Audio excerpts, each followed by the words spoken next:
नमस्कार, India voice देख रहे हैं आप। आपके साथ मैं हूं स्वीटी दीक्षित। बुलेटिन की शुरुआत करेंगे बड़ी जानकारी के साथ। आजम खान पर आयकर विभाग की छापेमारी का मामला है। समाजवादी पार्टी ने ट्वीट किया है, आजम खान सच की आवाज है। उन्होंने बच्चों के बेहतर भविष्य की नींव रखी है।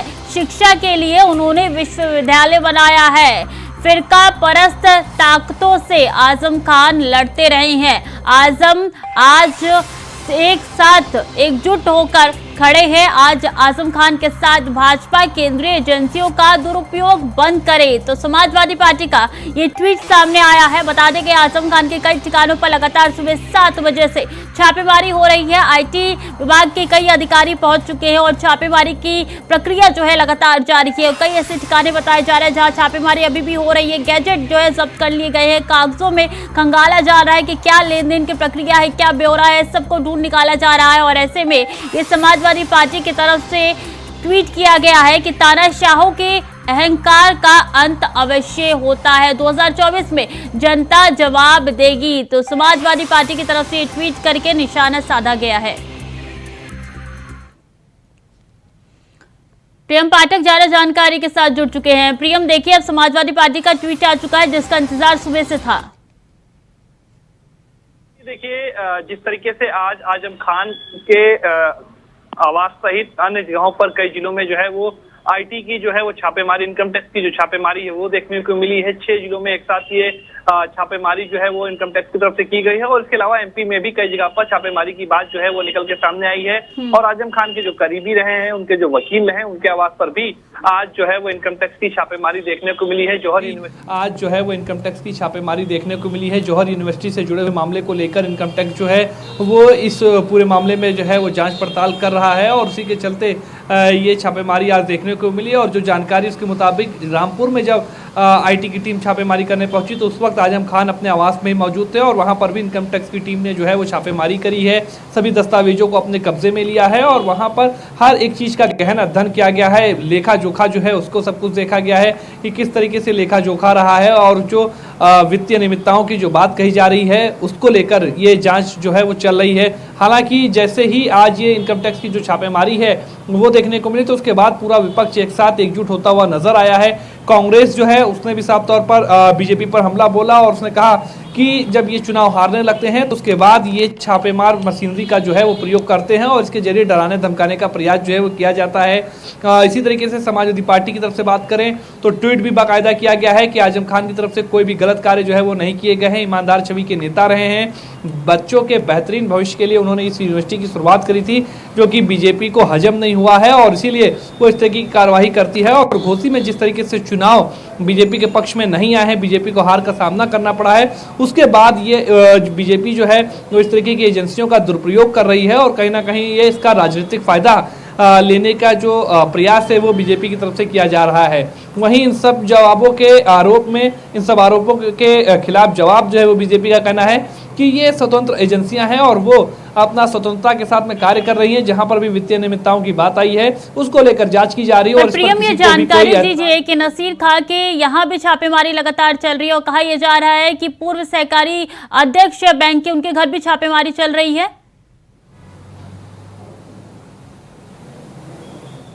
बिल्कुल, देखिए जो जानकारी है उसके मुताबिक इनकम टैक्स की जो टीम है वो हर एक पहलू से पहलू को जोड़कर देख रही है, हर कड़ी से कड़ी को जोड़कर देखा जा रहा है। और जितने लोग भी इसकी जद में आ रहे हैं, जिन लोगों की इसमें कहीं ना कहीं कह सकते हैं उसमें रोल रहा है किसी भी तरीके से, तो उन सभी के ऊपर आईटी के रडार में वो सभी लोग हैं और उन सब पर आईटी जो है वो अपनी नज़र रखे हुए है। चाहे वो आजम खान हो, चाहे वो नसीर की बात हो या फिर आजम खान की पत्नी को लेकर बात हो, तो वो भी जो है चूंकि ट्रस्ट की सदस्य हैं तो इसलिए उन पर भी इनकम टैक्स की तरफ से जो है वो छापेमारी जो है वो की गई है। उन पर भी, उनको भी जांच के दायरे में लाया गया है। जौहर यूनिवर्सिटी की जो जमीन है, हालांकि सरकार पहले ही उसको अपने में अधिग्रहण कर चुकी है और उसमें कई तरीके के आरोप जो थे वो आजम खान पर लगे थे कि उन्होंने गलत तरीके से इस जमीन को उसका अधिग्रहण किया और उसके अलावा उसमें कई सारी वित्तीय नियमितताओं की बात जो थी वो निकल के सामने आई थी। तो फिलहाल अभी कह सकते हैं इसको लेकर इनकम टैक्स 2019 में केस दर्ज हुआ था और 30 केसों के आंकड़े बताए जा रहे हैं, 2 केस दर्ज हुए थे।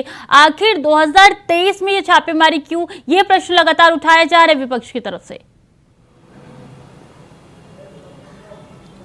देखिए, बिल्कुल विपक्ष की तरफ से जरूर इस तरीके का प्रश्न उठाया जा रहा है, लेकिन जो चूंकि इनकम टैक्स की एक अपनी कार्यप्रणाली है, वो अपने हिसाब से कार्य करते हैं स्टेप बाय स्टेप। चूंकि ये ऐसे मामले हैं जिनमें थोड़ा सा वक्त जरूर लगता है।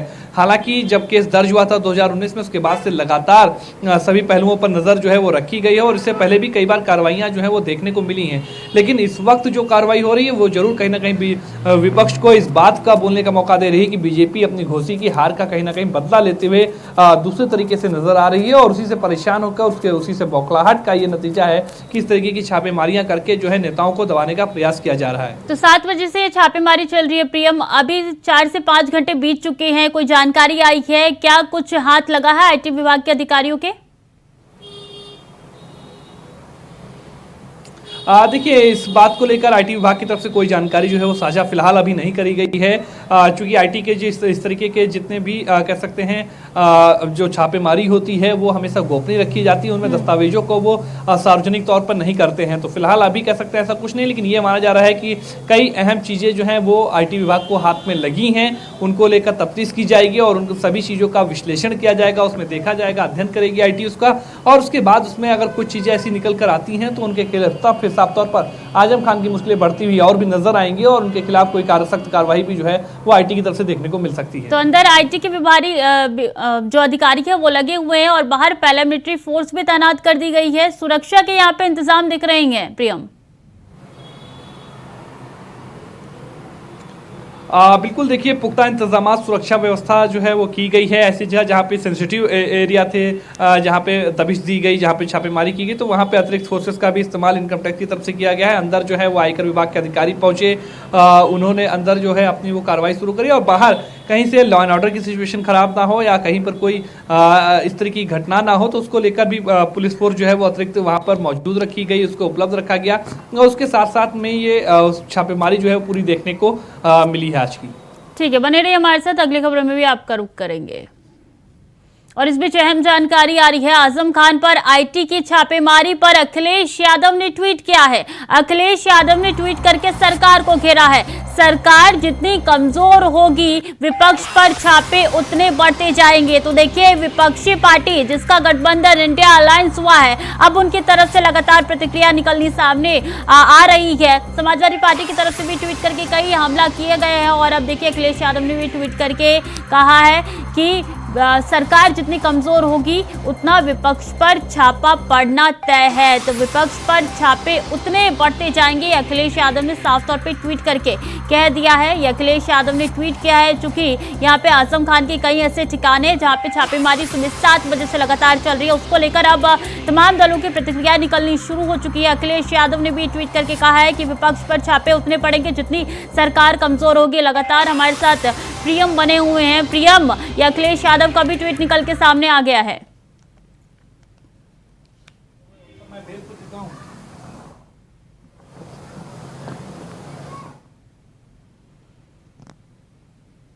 एक बार फिर से जोड़ने की कोशिश करेंगे प्रियम को, लेकिन ये जानकारी है कि विपक्ष पर छापे उतने बढ़ते जाएंगे, विपक्ष पर छापे उतने बढ़ते जाएंगे। अखिलेश यादव ने ट्वीट करके सरकार को घेरा है। सरकार जितनी कमजोर होगी विपक्ष पर छापे उतने बढ़ते जाएंगे। आजम खान पर आईटी विभाग की छापेमारी उनके तमाम ठिकानों पर इस वक्त चल रही है, उसको लेकर अखिलेश यादव ने ट्वीट किया है। सुबह 7 बजे से छापेमारी लगातार जारी है। आजम खान पर आईटी की छापेमारी लगातार चल रही है। प्रियम एक बार फिर से हमारे साथ जुड़ चुके हैं। प्रियम, अखिलेश यादव की भी प्रतिक्रिया निकल के सामने आ चुकी है। बिल्कुल, देखिए, आजम खान पर जिस तरीके से आज आईटी की छापेमारी देखने को मिली है उसके बाद पूरा विपक्ष एकजुट होता हुआ दिखाई दिया है। इंडिया के तहत चूंकि कांग्रेस ने भी घोसी उपचुनाव सीट पर जो है वो समाजवादी पार्टी को अपना समर्थन दिया था, तो कांग्रेस की तरफ से भी आज इस पर बयान जो है वो देखने को मिला और समाजवादी पार्टी की तरफ से ऑफिशियल ट्वीट किया गया और अब अखिलेश यादव ने भी बाकायदा इस पर ट्वीट किया है और उन्होंने कहा है कि सरकार जितनी कमजोर होती जाएगी छापे उतने ज्यादा बढ़ते जाएंगे। यानी साफ तौर पर उनका कहना है कि जिस तरीके से घोसी उपचुनाव में बीजेपी को हार का सामना करना पड़ा है और बड़े अंतर के साथ में समाजवादी पार्टी ने बीजेपी को शिकस्त दी है। ये उसी का नतीजा है कि अब बीजेपी जो है वो खिसियाहट में इस तरीके की कार्रवाइयां कर रही है। जो ईमानदार नेता हैं, जो समाजवादी पार्टी के जो बड़े नेता हैं, उनको डराने का, धमकाने का प्रयास किया जा रहा है ताकि 2024 के लोकसभा चुनाव में वो नेताओं को डराया जाए, उनको चुप कराया जा सके। लेकिन चूंकि ईमानदार नेता है, ऐसा दावा है समाजवादी पार्टी का, वो कहीं से भी चुप नहीं बैठेंगे और अपनी आवाज को लगातार मुखर करते रहेंगे। अखिलेश यादव ने साफ तौर पर इस ओर इशारा किया है कि सरकार जो है वो कमजोर हो रही है, चाहे वो मैनपुरी का उपचुनाव रहा हो लोकसभा का, जिसमें डिंपल यादव ने एक बड़े अंतर के साथ में जीत हासिल करी थी, और या फिर मऊ की घोसी विधानसभा सीट का चुनाव रहा हो, जहां पर भी पूरी बीजेपी लगी रही। प्रदेश अध्यक्ष लेकर मुख्यमंत्री, दोनों डिप्टी सीएम वहां पर गए, लेकिन उन सबके बावजूद वहां पर अपने प्रत्याशी को जीत दिलाने में बीजेपी कामयाब नहीं हुई। और कहीं ना कहीं एक बड़े अंतर के साथ में समाजवादी पार्टी के जो प्रत्याशी थे, उन्होंने बीजेपी को हराया है। और ये उसी की खिसियाहट है, बौखलाहट का नतीजा है कि आजम खान के खिलाफ आज इस तरीके की कार्रवाई जो है वो देखने को मिल रही है। कहीं भी अगर आईटी की रेड पड़ती है, चाहे कांग्रेस हो, चाहे समाजवादी पार्टी हो, दूसरे दल के नेता के घर अगर आईटी की रेड पड़ती है प्रियम, तब उसको चुनाव से सीधे जोड़ दिया जाता है। और इस बार भी यही हो रहा है। जब आजम खान के तमाम ठिकानों पर आईटी की रेड पड़ रही है, तो इसको 2024 के चुनाव से जोड़ दिया गया है। देखिए, ये कह सकते हैं कि एक राजनीति का एक हिस्सा है कि जब इस तरह की कोई भी कार्रवाइयां होती हैं तो उसका हमेशा राजनीतिकरण जो है वो किया जाता रहा है। और ये बीजेपी भी अपने समय में करती थी। आज जब बीजेपी सत्ता में है तो अन्य जो दल हैं वो इस तरीके की कह सकते हैं आरोपों को लगाते हुए नजर आ रहे हैं कि ये केवल चुनाव के लिहाज से इस तरह की कार्रवाइयां जो हैं वो देखने को मिल रही हैं। फिलहाल अभी कह सकते हैं साफ तौर पर ये आज की ये बड़ी कार्रवाई इनकम टैक्स की तरफ से करी गई है। बाकी राजनीति इस मुद्दे पर भी शुरू हो चुकी है। बीजेपी हो, चाहे सपा हो, चाहे कांग्रेस हो, सभी ने इस पर अपनी अपनी प्रतिक्रियाएं दी हैं। सबका कहना है, विपक्ष की जो पार्टियां हैं उनका साफ तौर पर एक आरोप है कि चूंकि चुनावी हार हुई है और आने वाले समय में बीजेपी को हार का डर सता रहा है। उसके लिए नजर बनाए रखिए आप, पल पल की अपडेट आपसे लेते रहेंगे। तब तक के लिए बहुत बहुत धन्यवाद आपका। तो देखिए, अखिलेश यादव का ये ट्वीट निकल के सामने आया है कि सरकार जितनी कमजोर होगी, विपक्ष पर छापे उतने बढ़ते जाएंगे। तो ये अहम जानकारी आप तक पहुंचा रहे हैं, जहां 7 बजे से आजम खान के कई ठिकानों पर छापेमारी लगातार जारी है और इसको लेकर अखिलेश यादव ने ये ट्वीट किया है।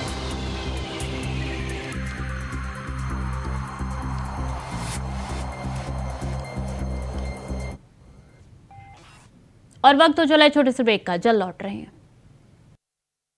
ब्रेक के बाद एक बार फिर से स्वागत है आपका। खबरों में आगे बढ़ते हैं। यूपी के कानपुर के सीसामऊ से सपा विधायक इरफान सोलंकी को सुप्रीम कोर्ट से बड़ा झटका लगा है। कोर्ट ने इरफान सोलंकी की जमानत याचिका को खारिज कर दिया है। कोर्ट ने कहा है कि इरफान सोलंकी पर गंभीर आरोप लगाए गए हैं, उन्हें जमानत देने से मामला प्रभावित तो हो सकता है, इसलिए जमानत नहीं दी जा सकती है।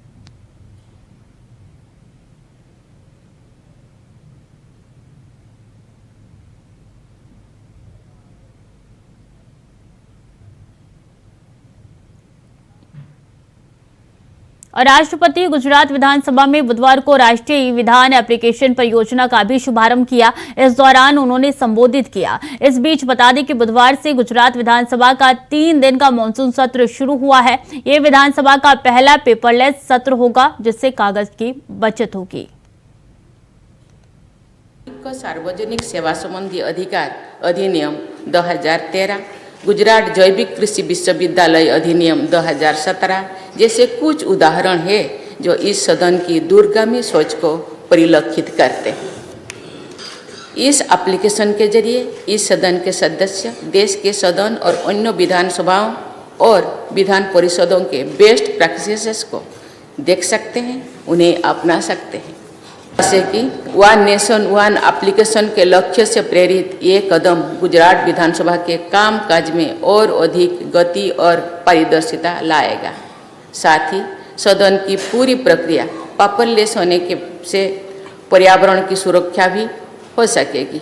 मुझे ये जानकर बहुत खुशी हो रही है कि गुजरात विधानसभा सचिवालय ने प्रशिक्षण सामग्री गुजराती भाषा में भी उपलब्ध कराए हैं और इस भवन में ही नेवा सेवा केंद्र के माध्यम से प्रशिक्षण भी किया जा रहा है। के गैर परंपरागत स्रोतों को बढ़ावा देने में भी गुजरात का योगदान महत्वपूर्ण है। रूफटॉप सोलर पावर जनरेशन और विंड एनर्जी प्रोडक्शन में भी गुजरात अग्रिम पंक्ति के राज्य में है। किसी भी राज्य की आर्थिक उन्नति में उसके मानव संसाधन की अहम भूमिका होती है। मानव संसाधन के विकास के लिए जनता की अच्छी स्वास्थ्य व्यवस्था, गुणवत्तापूर्ण शिक्षा, बिजली और पानी जैसे बुनियादी सुविधाएं प्रदान करना महत्वपूर्ण है। मुझे खुशी है कि गुजरात सरकार ने इन विषयों पर भरपूर ध्यान दिया है। सरकार के प्रयासों से girl education, teacher student ratio, enrolment ratio और रिटेंशन रेट में अभूतपूर्व सुधार हुआ है। आज का यह दिन हम सभी के लिए बहुत ही खास है, क्योंकि विश्व नेता और हमारे यशस्वी प्रधानमंत्री श्री नरेंद्र भाई मोदी जी के डिजिटल भारत, पेपरलेस गवर्नमेंट के अभिगम को गुजरात विधानसभा ने वास्तविक रूप दिया है। गुजरात की विधानसभा अब पूरी तरह से डिजिटल बनने जा रही है। इस बात पर भी गर्व है कि वैश्विक नेता और विकास की राजनीति के प्रणेता आदरणीय प्रधानमंत्री श्री नरेंद्र मोदी जी भी इसी गुजरात के धरा के पुत्र हैं। आदरणीय प्रधानमंत्री जी का प्रशासनिक जीवन भी इसी सदन से शुरू हुआ था। आज देश माननीय प्रधानमंत्री जी के विजनरी लीडरशिप में विश्वगुरु बनने की ओर तेजी से आगे बढ़ रहा है। हमारी इन इनिशिएटिव्स ने राज्य सरकार की बेहतर कार्यकुशलता और जनता के कल्याण के प्रति प्रतिबद्धता और पारदर्शिता को बेहतर तरीके से सुनिश्चित किया है। 14,000 से अधिक ग्राम पंचायतों के जरिए 321 से अधिक ऑनलाइन सेवा सुविधा डिजिटल सेवा सेतु के माध्यम से ग्रामीण नागरिकों को पहुंचाई जा रही है। इसी क्रम में आगे बढ़ते प्रधानमंत्री जी के डिजिटल भारत मिशन के अंतर्गत विश्व के सबसे बड़े ग्रामीण टेलीकॉम प्रोजेक्ट भारत नेट के दूसरे फेज में राज्य की 7,900 से अधिक ग्राम पंचायतें ऑप्टिक फाइबर नेटवर्क से जुड़ने जा रही है। इस फाइबर नेटवर्क कनेक्टिविटी से ई हेल्थ, ई एजुकेशन, ई एग्रीकल्चर जैसे विषयों के सरल अमलीकरण से ग्रामीण नागरिकों को कई सेवाओं आने वाले समय में आसानी से उपलब्ध होगी। और राजस्थान के भरतपुर जिले में बुधवार सुबह बड़ा हादसा हुआ है। ट्रक की टक्कर में बस में सवार 11 लोगों की मौत हो गई है, जबकि करीब 2 दर्जन लोग घायल हो गए हैं। पुलिस घटनास्थल पर पहुंच गई है। पुलिस के मुताबिक भरतपुर के नदबई में यह हादसा हुआ है। घायलों को जिला अस्पताल भरतपुर में भर्ती कराया गया। वहीं प्रदेश के सीएम अशोक गहलोत ने ट्वीट कर मृतकों के प्रति दुख जताया।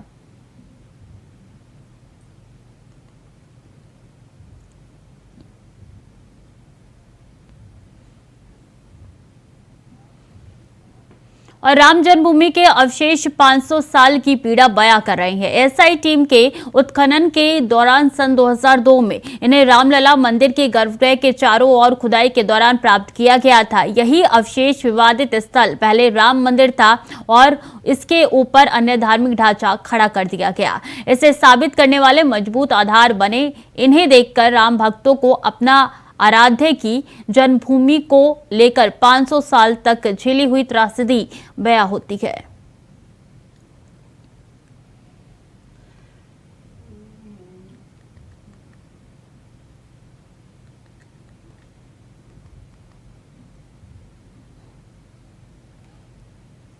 और बीजेपी मेरी माटी मेरा देश कार्यक्रम पर जोर दे रही है। वहीं इसको लेकर पश्चिम बंगाल विधानसभा के नेता प्रतिपक्ष सुवेंदु अधिकारी ने कोलकाता में कहा कि पूरे देश भर में मेरी माटी मेरा देश कार्यक्रम चल रहा है। 1 से 15 सितंबर तक बूथ लेवल पर मिट्टी इकट्ठा करने का कार्यक्रम चल रहा है। हम यहां से माटी दिल्ली भेजेंगे। हमारा देश पूरे विश्व में एक ताकतवर शक्ति के रूप में उभर कर आ रहा है।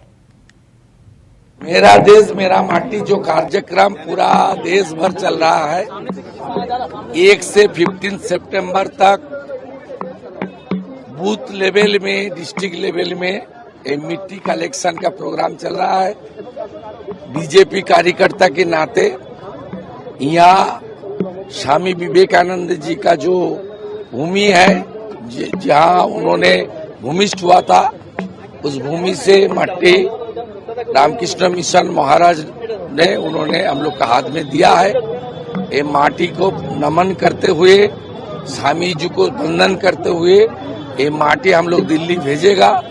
वहाँ हमारी देश के प्रधानमंत्री नरेंद्र मोदी जी जो अमृत वाटिका तैयार करने का ऐलान किया स्वतंत्रता के अमृत महोत्सव की अवसर पर, उसमें माटी में अमृत वाटिका होगी अगले दिन।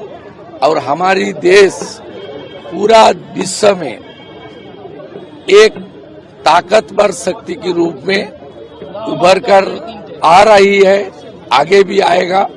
स्वामी जी का पुण्य भूमि का मिट्टी के अलावा ये काम पूरा नहीं हो सकता। इसलिए आज हमारी यहाँ का जो महाराज है रामकृष्ण मठ मिशन का, उन्होंने मट्टी दिया है, हम लोग माटी भेजने का काम करेंगे।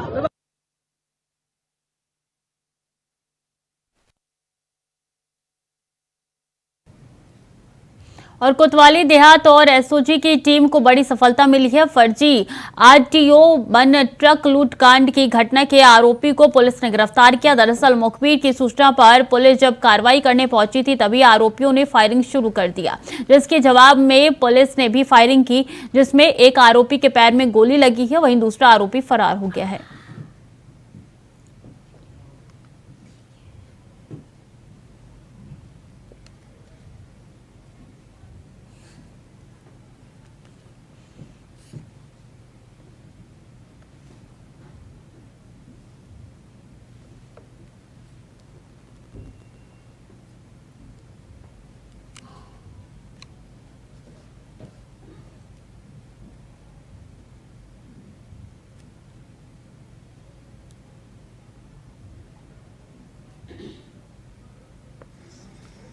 एक मिनट हो जाए, साइड हो जाओ। एक मिनट साइड हो जाओ।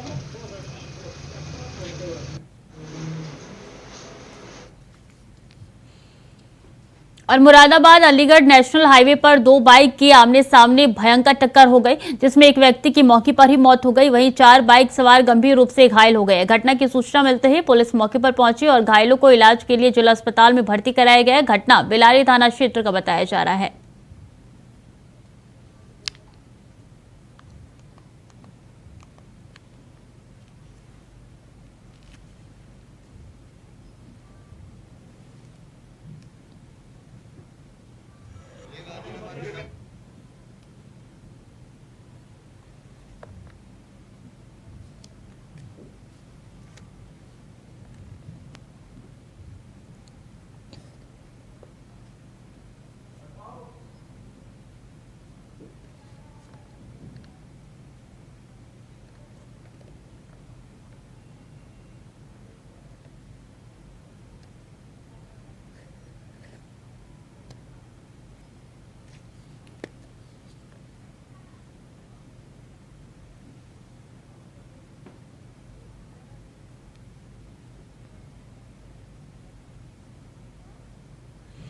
और सीधे चलेंगे जहां स्कूल ऑफ एनिमेशन का उद्घाटन कार्यक्रम हो रहा है और इसमें सीएम केजरीवाल मौजूद हैं। जब सरकार ने 2 फोटो आना है, एक फोटो इसमें अकेले में होगा। अच्छा, ठीक है, और एक इस वाले ग्राउंड में। अच्छा, अभी लौटेंगे उधर से तो वहाँ करवाएंगे और एक ऊपर होगा। ठीक है, ऊपर हमारे कैमरा मैंने ऊपर होना चाहिए। भेज दिया, अभी भेज दिया।